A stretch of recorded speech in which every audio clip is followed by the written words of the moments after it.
Hello, everyone, and welcome to Tiger Talk. Gerard Wellbrock with you as we talk Fort Hays State basketball with women's coach Tony Hobson and men's coach Mark Johnson. On the Tiger Sports Network, this is Tiger Talk, live from the Golden Q in Hays. The Golden Q, dining, billiards, and more at 809 Ash, the Golden Q. If the game is on, we're open. Tiger Talk is also brought to you by these premier Tiger sponsors. Golden Belt Bank of Hays and Ellis, providing the best in-home loans to the Tiger community since 1920. BTI, your John Deere dealer, with locations in Buckland, Great Bend, Greensburg, Hoxie, Ness City, and Pratt. The Taco Shop, dine in, carry out, or delivery. You've never had it so good. And G&L Tire and Automotive, complete automotive care and tires for all driving conditions. 201 East 8th on the Bricks in downtown Hays. Now, the voice of the Tigers, Gerard Wellbrock. And a good Monday to you, and welcome into Tiger Talk. We are indeed live at the Golden Q in Hays. We'd love to have you coming out and join us for lunch. They've got the grill cheeseburger special once again here on this Monday as we talk a little Fort Hays State basketball with women's coach Tony Hobson, men's coach Mark Johnson will be along a little bit later. They are coming off just a couple of tough losses to start the season. 80-78 to Washburn on Thursday, losing on a last-second three, and then another tough 68-66 loss to Emporia State. One of those weekends, what could have been, but we'll get more on that from head coach Mark Johnson. Of course, we were hoping to talk about a couple of Fort Hays State women's victories. Looking forward to a big exhibition game with Kansas State here on Wednesday. Obviously, that is not happening because of COVID protocol, and we'll get into all of that and more with head coach Tony Hobson. Again, we're live at the Golden Q and Hays, a new home for Tiger Talk. We certainly invite you to come on out and join us here for lunch. We're here from 12:15 until 1. They've got karaoke on Tuesday and lots of great specials throughout the week. You've got family coming back for Thanksgiving. Bring them out one of the days to the Golden Q and Hays. The game's on.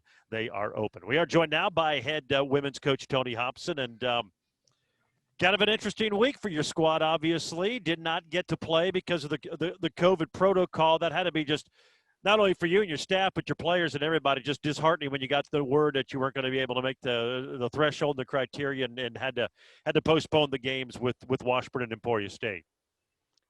Well, it seems like every time we get ready to play a game lately, it gets shut down.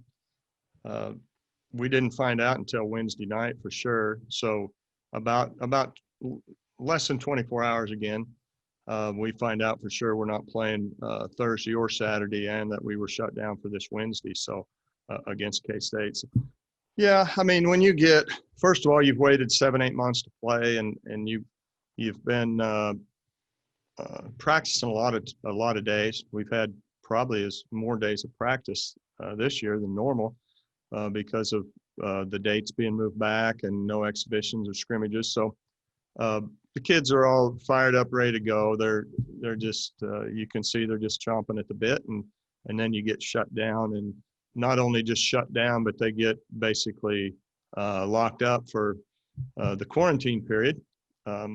Yeah, it's disappointing as can be, and the thing I worry about right now is just the morale on our team is about as low as you can get, just because they're sitting around watching everybody else play and ready to go themselves and not being able to do it. Yeah, just going to ask you about that. I mean, how do you keep them engaged? Because as you said, they're locked down in quarantine. You can't practice. You can't do a lot of things that obviously you'd be doing this time of the year. Well, it's a challenge for sure because it's uncharted territory. Usually the kids look forward to going home for a day or two this time of year if they get a chance over Thanksgiving. Now it's we're sending them home for 4 or 5 days to quarantine, so they go home, they get locked up when they're home. So it's just a totally different deal. It's not that much fun. So it's one of those things where you just we'd talked about how this season was going to be weird and disjointed, and how teams are just going to have to stay mentally tough, and the ones that can stay engaged when they're not actually playing on the floor, they're the ones that are going to probably come out of this thing at the end okay, or on top, and we have to try to be one of those. I know my days, the last 3 or 4 days have been busy, and they usually are this time of year with basketball things, with getting ready to play and scouting the other team and getting your team ready. I haven't done one basketball thing for 4 or 5 days. It's been, figuring out when each player tests, return to play protocol. We're trying to find makeup dates. It's all of those things that, it's, to tell you the truth, it's not all that much fun. I'd rather be doing basketball things. So I know our kids are the same way. They just want to play. And, we've got so many different levels of different kids. We've got kids that currently are positive. We've got past positives, anywhere from 2 to 4 months ago. We've got never positives. So they all come back on different days. They all have to do different testing. There's different protocols. There's doctor's appointments. So, we'll just get those kids back. They'll be trickling in this week, and we'll start practice back up as soon as we can, and hope to be able to play next week sometime. Will this be a situation when you do get some back? I mean, you probably won't practice with the full squad and get the ones who can, and the others, as they get cleared, trickle in, so to speak? That's exactly what it's going to be. Like, for instance, today we will have a short workout with 3 kids. And then tomorrow it'll be 4. And then Wednesday, I think we're up to 9. And we anticipate having everybody back either on Thanksgiving Day or hopefully Friday at the latest. But we're not even guaranteed that, because we're at the mercy of, when we send these tests in, of actually getting results back. We didn't get our test for last week that we sent Monday. We have a Thursday game. We didn't get our test back until 9 o'clock on Wednesday. So if we would have been on the road, we could have been in Timbuktu, and they could have called us and says, hey, we're not playing. So it's just, they get a lot of tests at certain times, and it's just unpredictable, just like this whole deal is. So we will have kids trickling in. They haven't been doing anything for, it'll be a week to 10 days without anything. And then we will try to get it going and play next week. We're still exploring makeup dates, possibly Tuesday. And for sure we'll go up to Kearney and play Saturday, which you play one of the top teams in the conference on the road. They've got 2 games under their belt. Would be a hard way to open up, but this is I'm not sure if we're going to have an ideal situation ever. So if we can play, we just need to get ready and go play. I'm sure Fort Hays State's not going to be the only team affected by this. There'll be others who have Correct. games postponed because of COVID, and just hope for the best. And hopefully the Tigers, as soon as they can get ready to go, we're ready for some basketball. We're live at the Golden Q in Hays, home of Tiger Talk. We're here until 1 o'clock with Tony Hobson and Mark Johnson. Stop on by. They've got their lunch special. They're special throughout the day. The grilled cheeseburger, one of my favorites. Domestic drink specials as well. So stop on by the Golden Q if the game's on. They're open. We will take our first break and more with women's coach Tony Hobson as we continue with Tiger Talk here along the Tiger Sports Network, built by Paul Wertenberger Construction.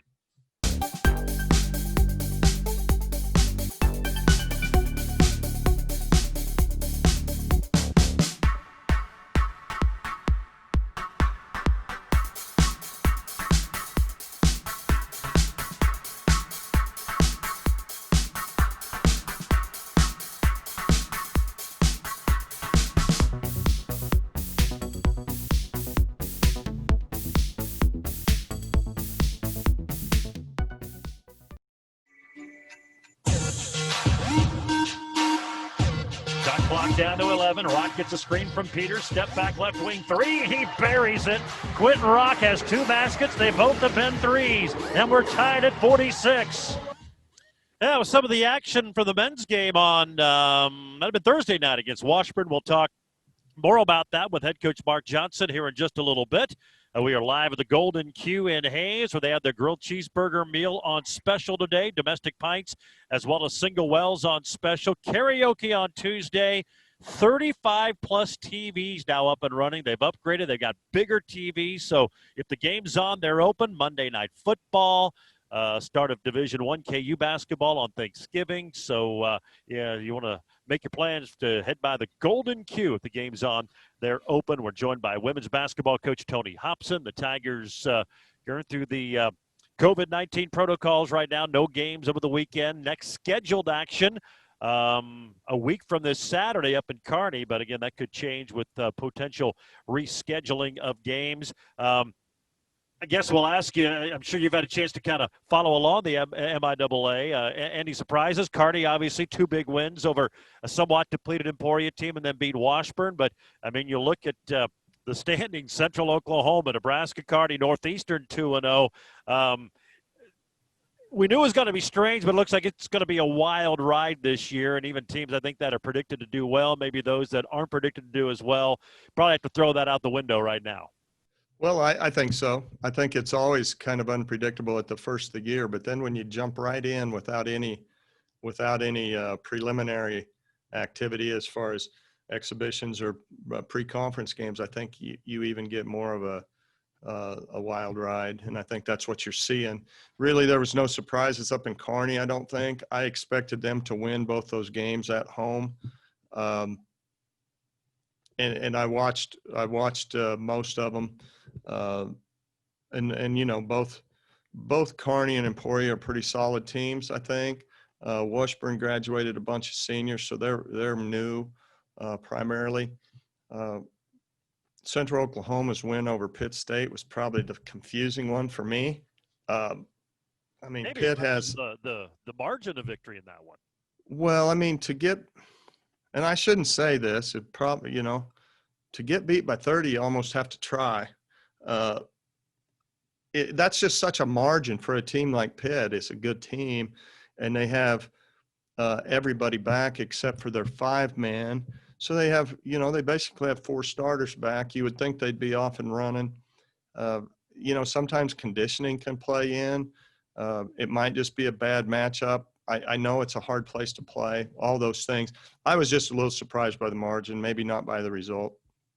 I think Central Oklahoma is going to be solid, and anytime you have a big kid that can really score like they do, that can get you if you don't have a good plan to try to slow them down. So Northeastern, you know, I thought they, you know, maybe would get one of those. I didn't really see them beating Mo West, but I haven't seen any of these teams. So just there's been a lot of turnover as far as players, a lot of kids graduating and moving around. So I think you're right. I think it's just going to be goofy, and you know, I just want to be part of that goofiness. You know, I want to get in there and mix it up a little bit. Well, I'm sure too.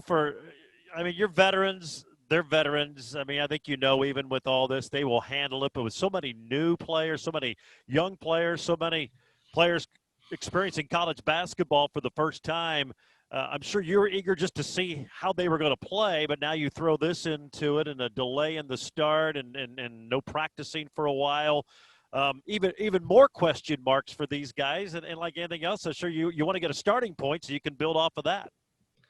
Well, exactly. I guess a friend of mine and one of our good fans, he probably put it the best to me, because he'd talked to me a couple times about our team, and he says, after we got him canceled, he says, I know, because I talked to you and you were like a kid with a new toy at Christmas.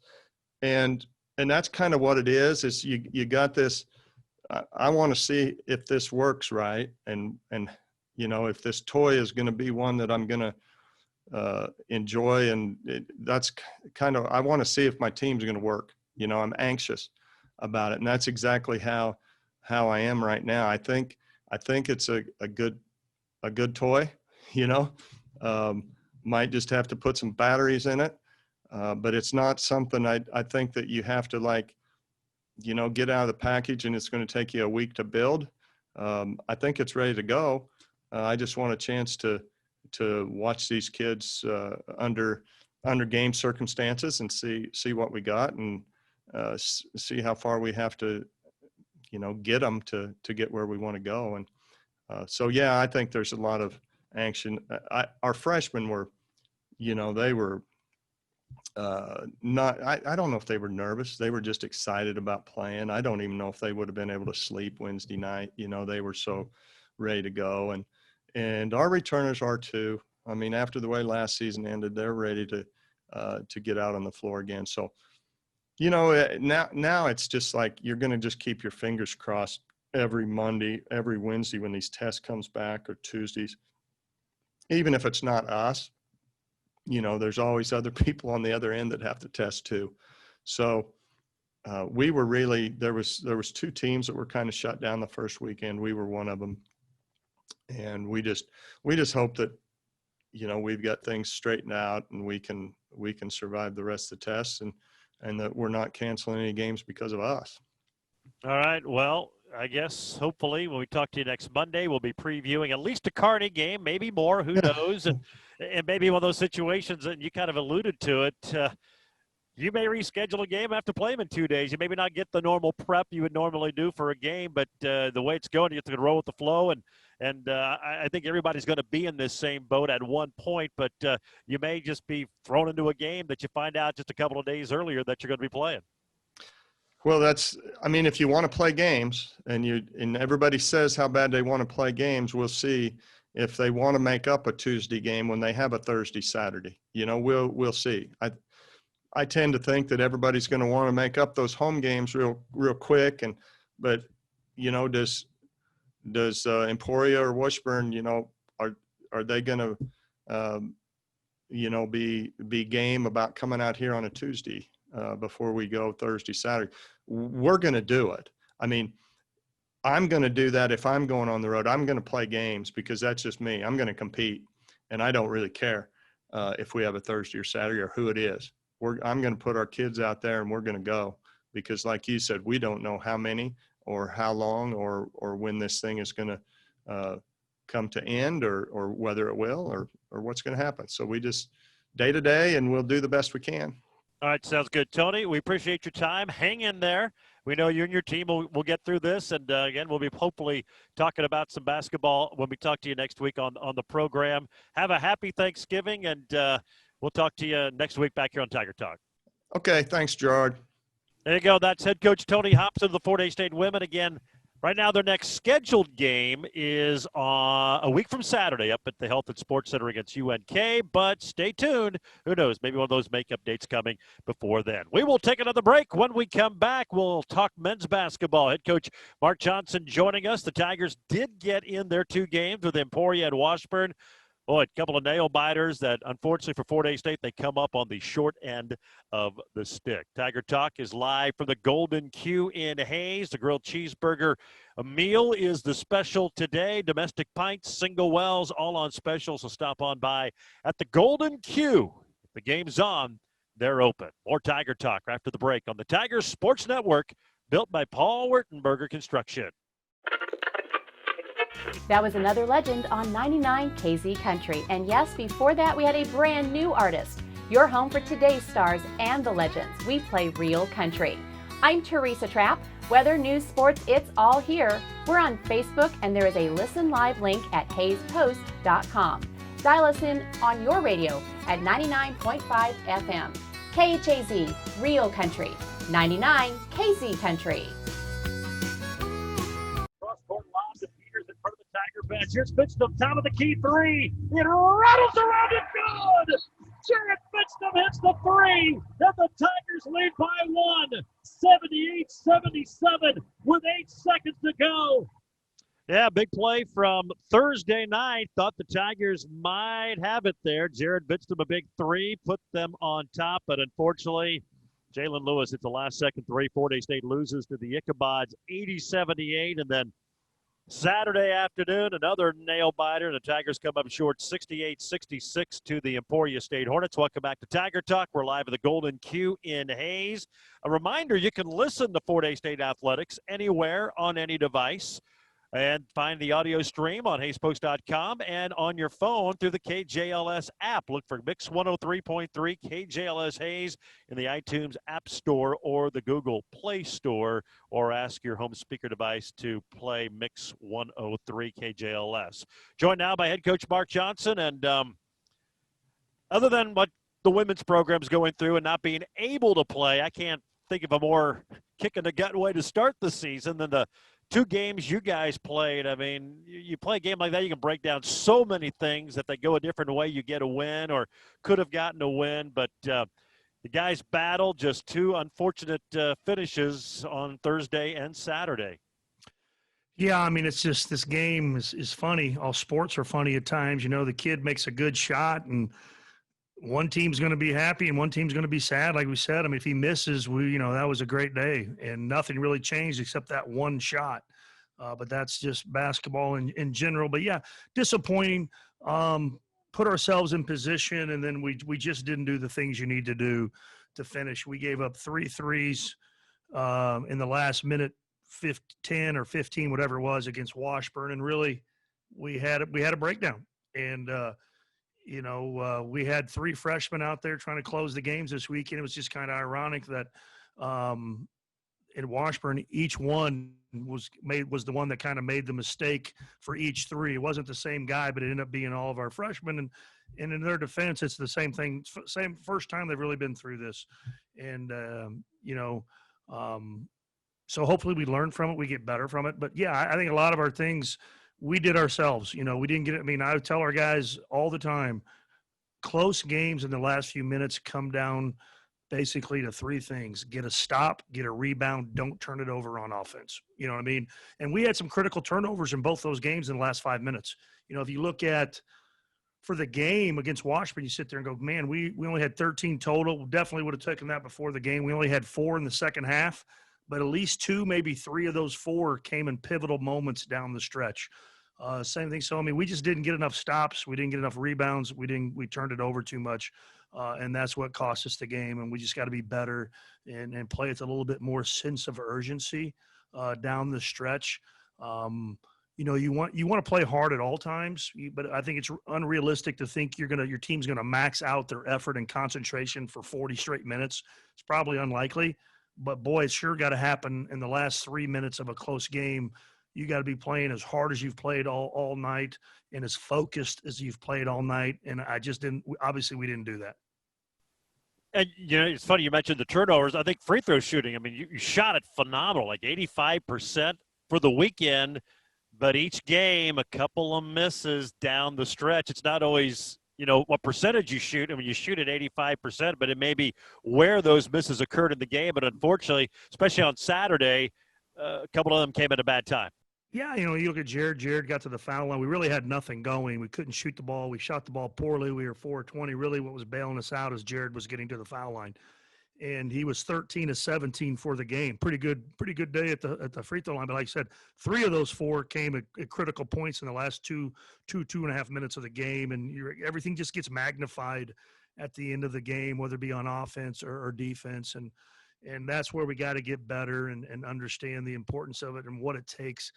Because another thing we talk about every year in the MIAA, there's no bad teams. So if you're going to win a game, it is going to come down to the last minute, and you got to find a way to be tough enough to win these games. You look at opening weekend, we had 4 games. We lose at the buzzer. Missouri Southern hit a shot with 5 or 6 seconds to go to win by 1, and Missouri Western beats Rogers in overtime. So 3 of those 4 games came down to the last possession, and that's pretty much how it is in our league night after night if you expect to win anything.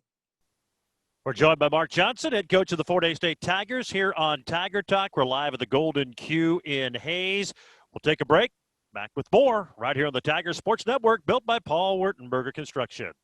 Ready to discover something new? The next time you're in your car, tune your radio to 94.3 FM. It's here. It's Hayes' greatest hits. Love it. On 1400 KAYS and 94.3 FM.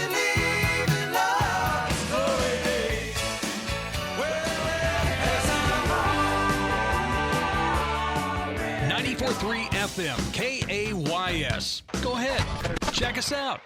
And the 9 with 12:15 to go. There's a pass underneath, and Hagen Hilgendorf in for the first time this year with a two-handed flush. Welcome to Fort Hays State basketball. Hagen Hilgendorf, and the Tigers lead it 11-10. Yeah, some of the action from Saturday. We got our first look at the Hastings, Nebraska freshman, Hagen Hilgendorf. 5 straight. He hit that dunk, and then he hits a 3.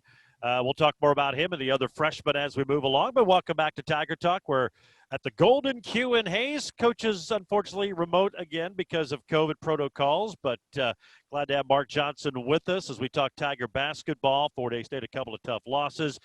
2 weeks now between games. They'll play a week from Saturday up in Kearney against the Lopers. And we'll talk about the newcomers here just a little bit and your thoughts on them. Jared Vidstam, you kind of touched on it.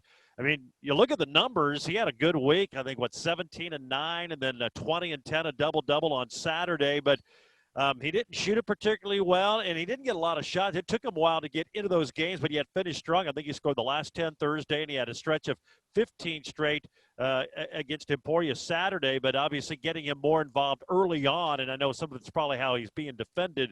But those numbers may be a little bit misleading for Jared this weekend. Yeah, I agree. I mean, statistically, he had a really good weekend, but I would say he'd be the first to tell you he's probably not real pleased with how he played all weekend. And he's got to be a good player. You know, they're keying everything on him, whether it be in the post, how they're guarding our ball screens. They're really not right now letting him get loose, and that's an adjustment we're having to make, and he's having to make. Really, last year he played mostly at the 5 position and was being guarded by a 5. So you get him out on the perimeter, and those 5 men have a hard time guarding those ball screens, spread them out, pick and pop, and all that. Well, we really need Gilbert out there. You know, Gilbert's playing well. Gilbert's not getting enough touches. We need to give Gilbert the ball more.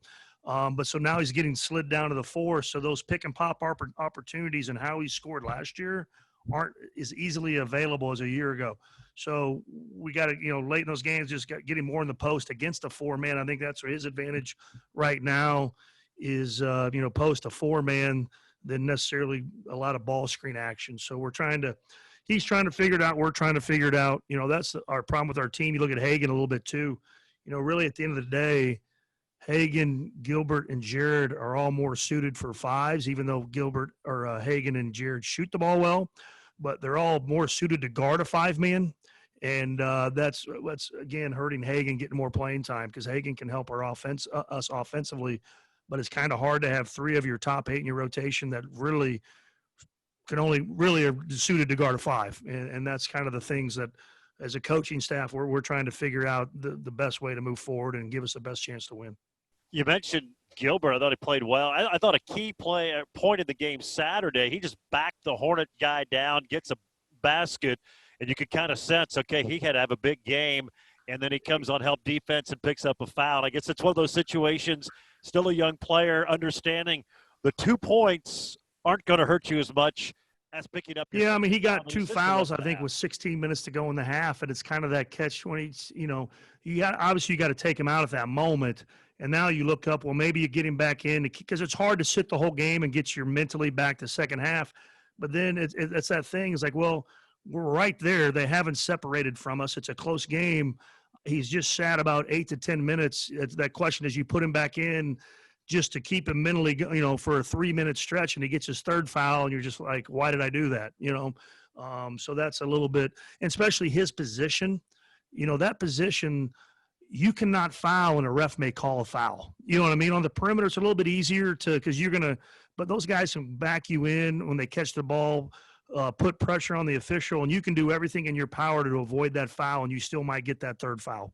So I think even at times being a center, it's harder to keep that guy in the game or put him back in late in the half. And obviously if Emporia's starting to get up 6, 8, 9, then you're going to put him in and try to keep, not lose the game in the first half. But I agree. I think that was a big, big moment, him getting 2 fouls early. Talk about some of the freshmen. You had a redshirt freshman and Caleb Hammocky, a point guard, starting both days. I think he's the first freshman to start since Craig Nicholson, and then Quentin Rock played a lot. I mean, a lot of these young guys saw a lot of minutes. And felt like we saw a lot of freshmen play. There are times it was really good. At times there's some growing pains. Yeah, I mean, just like I said, there was a stretch in the first half against Emporia. So B was out there with those guys. We had 4 freshmen and a sophomore down the stretch trying to win the game. We had 3 true freshmen. I mean, Trajan, Caleb, and Quentin, 3 freshmen were out there. I thought Caleb and Quentin did a nice job opening weekend. I was really concerned about our turnovers, and they've done a good job. So I thought they played pretty well. And our other freshmen, Trajan's kind of being put in playing a position that's not his natural position. I thought he's a tough guy. He'll battle. He'll play hard. Kind of a lunch pail kind of guy, blue collar kind of a battler down there. And then you got a glimpse of what Hagan is capable of. Hagan's very gifted offensively, very gifted.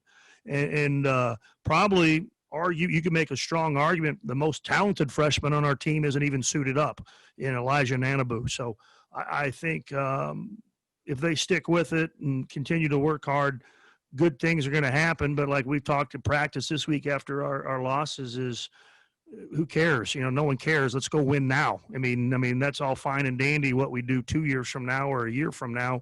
But all people want to hear about is what are you doing right now? And our older guys, Alvin, Jared, and I, they don't care how good we are in 2 years or whatever. They want, they're older. They want to win now. So no excuses. And we got to go win now. But I do like what we see.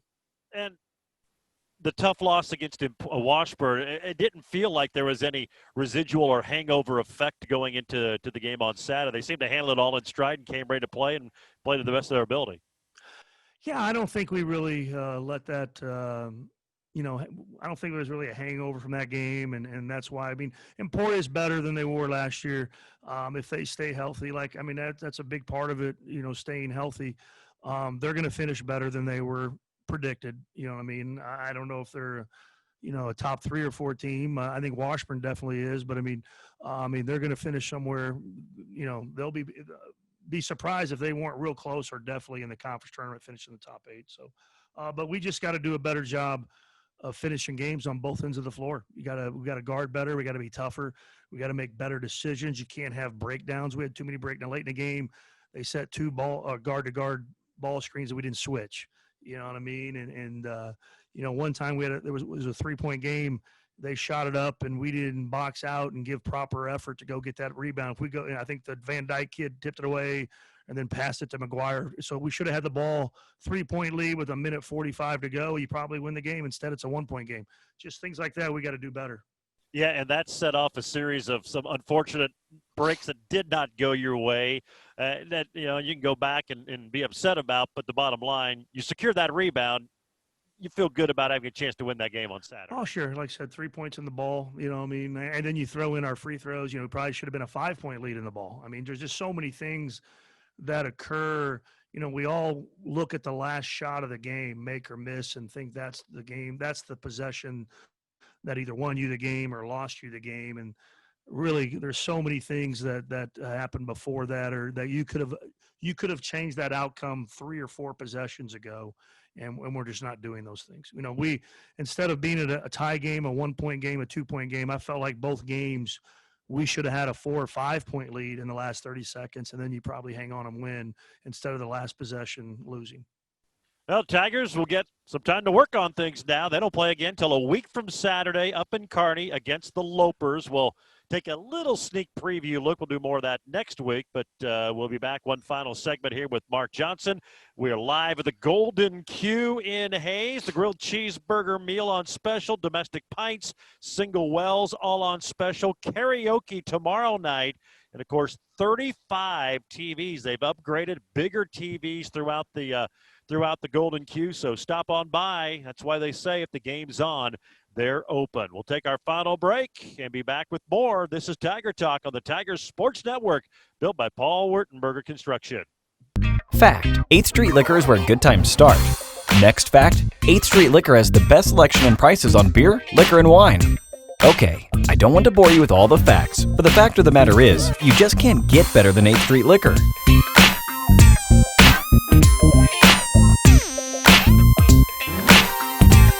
Yep, 8th Street Liquor, where good times start. That's the fact. Jack?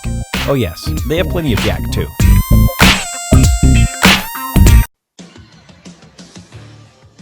baseline pass knocked away by Fort Hays State.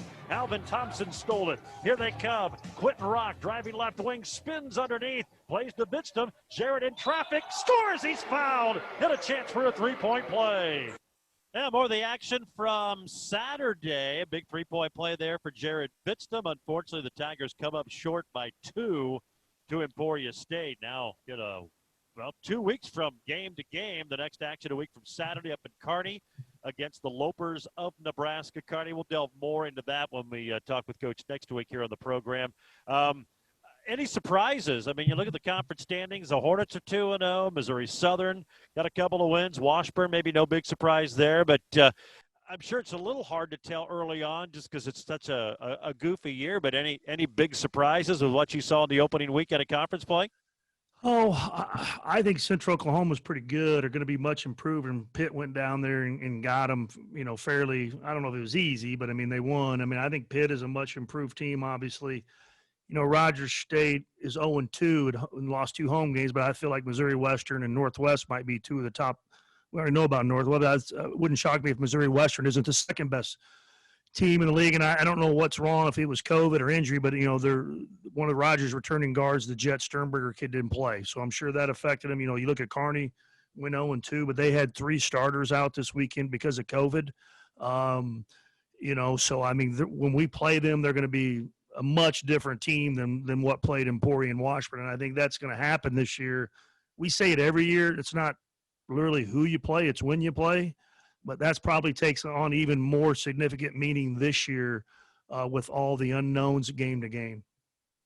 Yeah, no doubt about that. And I'm sure it was unfortunate for the Tiger women. They couldn't play, but I'm guessing, I mean, you're holding your breath Monday and even more so through till when those tests come back, whenever they come back, hopefully by Wednesday, just to see who you have and that you'll have enough to play. Yeah, I mean, I'm just reading Division I, seeing all these reports, Division I starting Wednesday. And I've already seen a million. I think Baylor's out now. Arizona. I mean, games are getting Duke. I saw their game got canceled. I mean, this is just, it's then obviously the numbers are going up, and I just don't know if there's really anything all your players can do is you just be as smart as you can, but obviously you can't prevent you getting it. And in basketball, for a lot of us, if one person may make you whole sit, the whole team have to sit, possibly not everywhere, not every time, but so it'll be interesting how this goes. I still believe we're going to get through this as far as have an NCAA tournament, because they're going to have that Division I tournament no matter what. Financially, that's going to happen. So I would assume Division II is going to get pulled through along with it. No matter how many ups and downs we have, we're going to keep pushing forward, because there is absolutely shocking to me if the Division I tournament wasn't played, so the NCAA doesn't get that money. So I think we'll get through. Just how many games will you get will be interesting. We've got a minute left here. How will you handle, obviously, Thanksgiving break?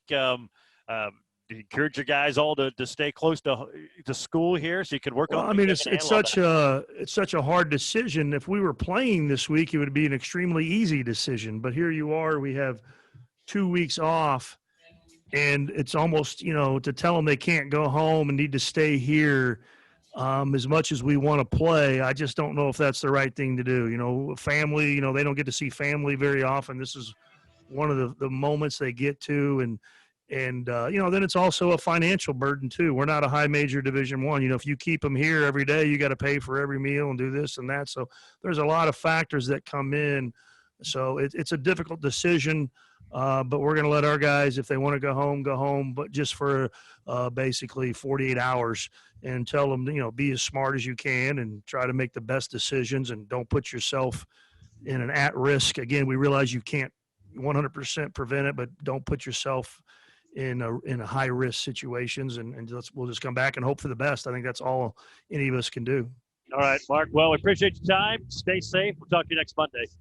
All right. Thanks, Gerard.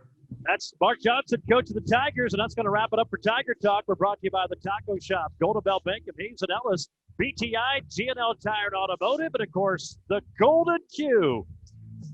Home of Tiger Talk, just east of campus on 8th Street at Hayes. The Golden Q, if the game's on, they're open. We'll talk to you again next Monday, 12:15, right here from the Golden Q and on the Tiger Sports Network, built by Paul Wertenberger Construction.